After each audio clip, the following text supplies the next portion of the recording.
இந்த வீடியோ பிடித்திருந்தால் ஒரு லைக் செய்யுங்கள். சேனலை சப்ஸ்கிரைப் செய்ய மறக்காதீர்கள். லைக் செய்து உங்கள் நண்பர்களுடன் பகிருங்கள். எங்களுடன் இணைந்திருங்கள். உங்கள் வாழ்க்கை எல்லா வளமும் பெற்று சிறப்பாக அமைய எனது மனமார்ந்த வாழ்த்துக்கள். வயிற்றில் இருக்கும் ஈடு மருந்தை கரைக்க இயற்கை வழிகள். பாரம்பரியமாக கூறப்படும் உணவு முறைகள். வணக்கம். வாழ்க நலமுடன். இன்று பலரும் கேட்கும் ஒரு பாரம்பரிய நம்பிக்கையைப் பற்றி பார்க்கப் போகிறோம். ஈடு மருந்து அல்லது வைப்பு மருந்து என்று கிராமப்புறங்களில் கூறப்படும் விஷயம் என்ன? அதற்கான அறிகுறிகள் என்ன? பாரம்பரியமாக சொல்லப்படும் இயற்கை உணவு முறைகள் என்ன என்பதை குறித்து இந்த வீடியோவில் தெரிந்து கொள்ளலாம். ஈடு மருந்து என்றால் என்ன?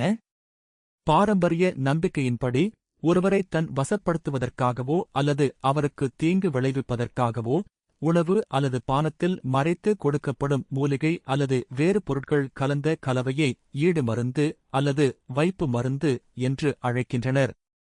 ஈடு என்ற சொல்லுக்கு ஈர்த்தல் அல்லது வசப்படுத்துதல் என்ற பொருள் கூறப்படுகிறது. இதனால் ஒருவரின் எண்ணங்களையும் செயல்களையும் பாதிக்க முடியும் என்று பாரம்பரியமாக நம்பப்படுகிறது. பாரம்பரியமாக கூறப்படும் அறிகுறிகள். ஈடு மருந்து உட்கொண்டதாக நம்பப்படும் நபர்களுக்கு பின்வரும் அறிகுறிகள் இருப்பதாக நாட்டுப்புற மரபுகளில் கூறப்படுகிறது. திடீரென ஏற்படும் கடுமையான உடல் சோர்வு. காரணமின்றி எடை குறைதல். முடி அதிகமாக உதிர்தல். முகப்பொலிவு குறைதல்.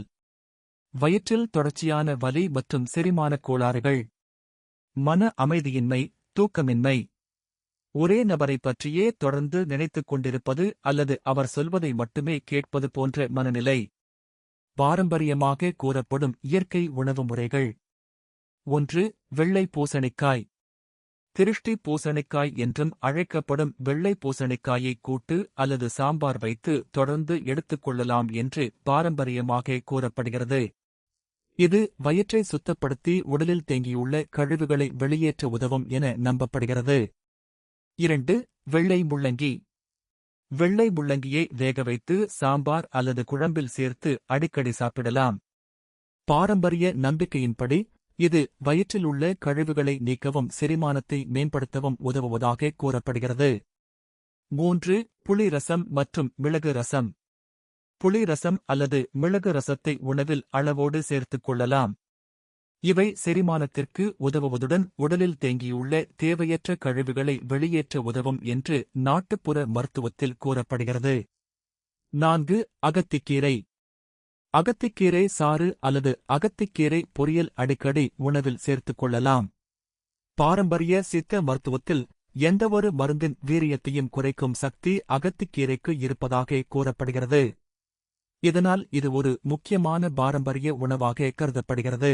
வெள்ளை பூசணிக்காய், வெள்ளை முள்ளங்கி, புளிரசம் மற்றும் அகத்திக்கீரை போன்ற உணவுகள் பாரம்பரியமாக உடலை சுத்தப்படுத்தவும் செரிமானத்தை மேம்படுத்தவும் உதவும் என்று கூறப்பட்டு வருகின்றன. இந்த வீடியோ உங்களுக்கு பயனுள்ளதாக இருந்தால் லைக் செய்யுங்கள், பகிருங்கள். மேலும் இதுபோன்ற பயனுள்ள தகவல்களுக்கு எங்கள் சேனலை சப்ஸ்கிரைப் செய்து பெல் ஐகானை அழுத்த மறக்காதீர்கள். நன்றி. மீண்டும் ஒரு பயனுள்ள தகவலுடன் சந்திப்போம். வாழ்க வளமுடன்.